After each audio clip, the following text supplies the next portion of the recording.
Okay, part two on making parole in a Texas prison. Okay, so simply you have to stay out of the guard's way, You can't be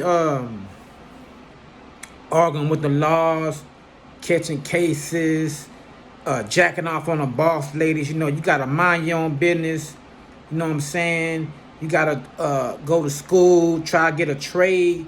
One thing about getting trades in prison, that goes a very long way because you get a certificate for it.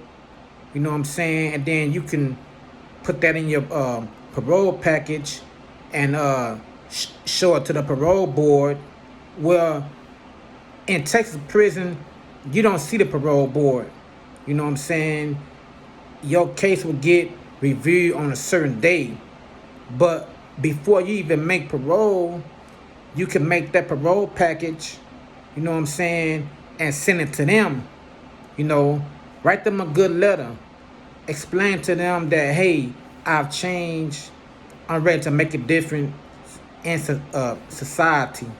I'm ready to not reoffend. You gotta do things like that. Try to convince them that, hey, you're ready to be released. You can't just be like, well, nah, I don't think I'm gonna get it, because I've seen dudes make their first parole. You know what I'm saying? So you gotta do what you gotta do to be able to, you know, put that parole package down, put it down for the parole board to see them and open up their eyes and let them know and convince them like, hey, I've changed and I can succeed out there in the free world. Another thing too, fights and stuff like that, assaults on staff, that's not gonna get you anywhere neither. You know what I'm saying? So you can't be doing none of that if you try and make parole in a Texas prison.